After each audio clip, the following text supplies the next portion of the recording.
ప్రాణం కాదమ్మా, మళ్ళీ ఒక సంవత్సరం ఆగు. నాకు ఎంజాయ్ కావాలి అట్లా. గర్భవతి అని కూడా చూడలేదు. వైష్ణవి హత్య వెనుక అసలు కథ, బంధాలు అనుబంధాలు దారి తప్పుతున్నాయి.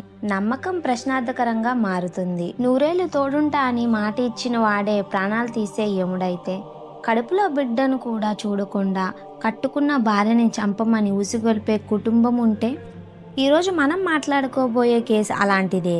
ప్రేమించి పెళ్లి చేసుకున్న భర్త చేతిలోనే నిండు గర్భిణీగా ఉన్నప్పుడు అత్యంత కిరాతకంగా ప్రాణాలు కోల్పోయిన ఒక యూట్యూబర్ కథ. ఇది అందమైన భవిష్యత్తు అని ఊహించుకునే ఆమె కలలు కట్నం అనే భూతానికి ఎలా బలైపోయాయి? జగిత్యాల జిల్లాను ఉలిక్కిపడేలా చేసిన ఈ దారుణం వెనుక దాగి ఉన్న అసలు కథ ఏంటంటే, యూట్యూబర్ గా మంచి భవిష్యత్తున్న ఈ అమ్మాయి పేరు గంధం వైష్ణవి. వైష్ణవి వయసు కేవలం 20 సంవత్సరాలు మాత్రమే. కొన్ని నెలల్లోనే తను తల్లి కాబోతుందన్న ఆనందంలో ఉంది. కానీ ఆమె ప్రాణంగా ప్రేమించిన కట్టుకున్న భర్తనే ఆమె పాలిట యముడుగా ఎందుకు మారాడు? గర్భవతి అని కూడా చూడకుండా అంత కిరాతకంగా ఎందుకు చంపాడు? ఈ వీడియోలో వైష్ణవి హత్య వెనుకున్న ప్రతి వివరాలను తెలుసుకుందాం. ఈ కథలోని బాధితురాలు గంధం వైష్ణవి జగిత్యాల జిల్లా కోరుట్ల మండలం మాదాపూర్ గ్రామానికి చెందిన అమ్మాయి. నిందితుడు చిటారి హరిబాబు కోరుట్ల ప్రాంతానికి చెందినవాడు. వీరిద్దరి పరిచయం ప్రేమగా మారింది. వైష్ణవి కుటుంబ సభ్యులకు ఈ పెళ్లి ఇష్టం లేకపోయినా ఆమె హరిబాబునే పెళ్లి చేసుకుంటానని పట్టుబట్టి చివరికి పెద్దలను ఎదిరించి సుమారు 10 నెలల క్రితం ఒక ఆలయంలో వారిద్దరూ ఒకటయ్యారు. ప్రేమ గెలిచింది, పెళ్లి జరిగింది. కానీ వారిద్దరి సంతోషం ఎక్కువ కాలం నిలవలేదు. ముఖ్యంగా కట్నం విషయంలో అసంతృప్తిగా ఉన్న హరిబాబు కుటుంబ సభ్యులు ఈ పెళ్లిని మొదటి నుంచే వ్యతిరేకించారు. పెళ్లి తర్వాత కొడుకుని ఇంట్లోకి రానివ్వకపోవడంతో వైష్ణవి హరిబాబు కలిసి ఆమె పుట్టింటి సమీపంలో ఒక ఇల్లుని అద్దెకు తీసుకొని అందులో కాపురం పెట్టారు. వైష్ణవి ఒక యూట్యూబర్గా తనకంటూ ఒక గుర్తింపు తెచ్చుకునే ప్రయత్నంలో ఉండేది. అంతా బాగుంది అనుకునే సమయంలోనే వారి జీవితంలోకి కట్నం రూపంలో కలహాలు మొదలయ్యాయి. పెళ్లి సమయంలోనే వైష్ణవి కుటుంబ సభ్యులు హరిబాబుకి 5 లక్షల రూపాయల నగదు, 2 గుంటల భూమిని కట్నంగా ఇచ్చారు. కానీ హరిబాబు అతని కుటుంబ సభ్యులు ఆశ చావలేదు. భూమి కొనాలనే పేరుతో మరో 5 లక్షల రూపాయలు తీసుకురావాలని హరిబాబు వైష్ణవిని వేధించడం మొదలుపెట్టాడు. ఈ వేధింపులకు అతని తల్లి లక్ష్మి ఇంకా అతని సోదరులు అశోక్ మరియు ఆనంద్ కూడా వంతపాడారు. ప్రేమించిన వాడే డబ్బు కోసం పీడించడంతో వైష్ణవి మానసికంగా కుంగిపోయింది. ఈ గొడవల మధ్యలోనే వైష్ణవి గర్భం దాల్చింది. ఈ శుభవార్త అయినా వారి మధ్య గొడవలను ఆపుతుందని ఆలోచించింది. కానీ జరిగిన దానికి పూర్తిగా విరుద్ధం. ఆమె 4 నెలల గర్భిణి అని తెలిసిన తరువాత వేధింపులు ఇంకా ఎక్కువయ్యాయి. ఈ సమస్య ఇంకా పెద్దది కాకముందే కడుపులో బిడ్డతో సహా ఆమెని అడ్డు తొలగించుకోవాలని హరిబాబుపై అతని తల్లి సోదరులు ఒత్తిడి పెంచినట్టుగా పోలీసులు చెబుతున్నారు. ఆస్తి మీద కన్నేసిన హరిబాబు వారి మాటలకు తల వంచి ఒక నిండు ప్రాణాన్ని, తన కడుపులో పుట్టబోయే బిడ్డను కూడా బలి తీసుకోవడానికి సిద్ధపడ్డాడు.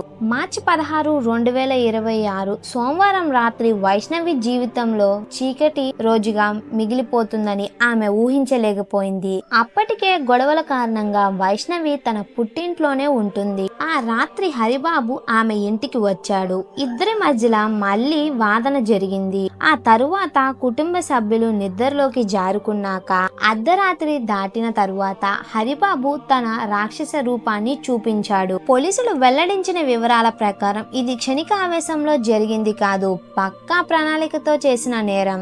అందరూ నిద్రపోవాలని చూసిన హరిబాబు కత్తితో వైష్ణవిపై దాడి చేశాడు. కత్తితో పొడిచిన తరువాత ఊపిరాడకుండా చేసి ఆమె చనిపోయిందని నిర్ధారించుకున్న తర్వాత అక్కడి నుండి నిశ్శబ్దంగా పారిపోయాడు. మరుసటి రోజు ఉదయం మార్చి 17న ఎప్పటికీ వైష్ణవి బయటకు రాకపోవడంతో తన కుటుంబ సభ్యులు తలుపులు పగలగొట్టి చూడగా వైష్ణవి రక్తపు మడుగుల్లో నిర్జీవంగా పడి ఉంది. ఆ దృశ్యం చూసిన ఆమె తల్లిదండ్రుల గుండె పగిలిపోయింది. వారి ఆర్తనాదాలతో ఆ గ్రామం మొత్తం దద్దరిల్లింది.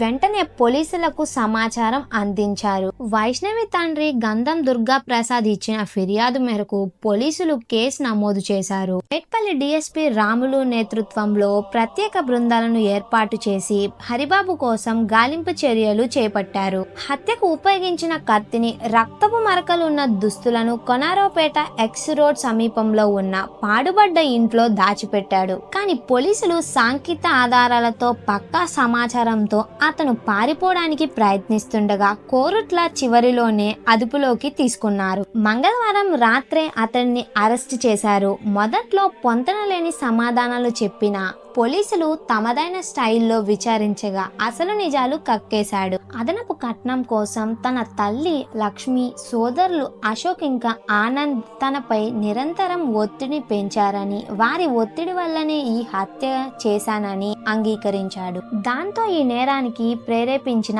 ఆ ముగ్గురిని కూడా పోలీసులు నిందితులుగా చేర్చి అరెస్టు చేసి రిమాండ్కు తరలించారు. వైష్ణవి హత్య ఆమె కుటుంబాన్ని కోలుకోలేని దెబ్బతీసింది. ముఖ్యంగా ఆమె సోదరులు ఇద్దరు, అందులో ఒకరైన సంతోష్ తన చెల్లి ఇంకా లేదనే నిజాన్ని జీర్ణించుకోలేకపోతున్నారు.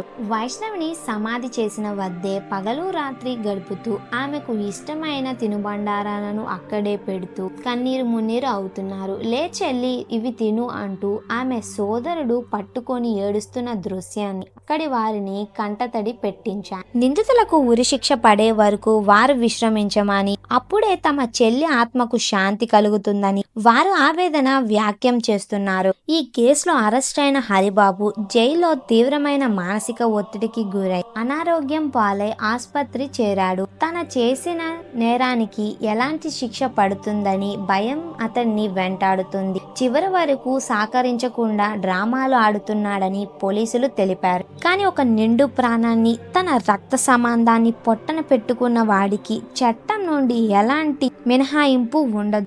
వైష్ణవి కథ ఒక హెచ్చరిక. ప్రేమ అనే ముసుగులో దాగి ఉండే దురాశ, కట్నం అనే సామాజిక భూతానికి ఒక నిలువుట, డబ్బుకు ఆశపడి కట్టుకున్న భార్య అని, కడుపులో ఉన్న బిడ్డ అని కనికరం లేకుండా ప్రాణాలు తీసే రాక్షసులు మన మధ్య ఇంకా తిరుగుతూనే ఉన్నారు. చట్టాలు ఉన్న ఇలాంటి నేరాలు పునర్వితం అవుతూనే ఉన్నాయి. ఇది దారుణం. ఈ నేరానికి పాల్పడ్డ హరిబాబు, అతన్ని ప్రోత్సహించిన కుటుంబ సభ్యులు చట్టపరంగా కఠిన శిక్ష పడాలి. భవిష్యత్తులో ఏ అమ్మాయికి కూడా వైష్ణవి గతి పట్టకూడదు. వరకట్నపు వేధింపులకు గురవుతున్న మహిళలు మౌనంగా ఉండవద్దు. ధైర్యంగా ముందుకు వచ్చి చట్టాన్ని ఆశ్రయించండి. కుటుంబ సభ్యులు కూడా తమ కూతురు కష్టాలను అర్థం చేసుకొని వారికి అండగా నిలవాలి. అప్పుడే ఇలాంటి నేరాలు మనం ఆపగలం. వైష్ణవి ఆత్మకు శాంతి కలగాలని మనస్ఫూర్తిగా కోరుకుంది. ఈ కేసులో నిందితులకు ఎలాంటి శిక్ష పడాలో మీరు ఏం కోరుకుంటున్నారో మీ అభిప్రాయం కామెంట్లో చెప్పండి. ఇలాంటి వీడియోస్ కోసం మన ఛానల్ని సబ్స్క్రైబ్ చేయండి.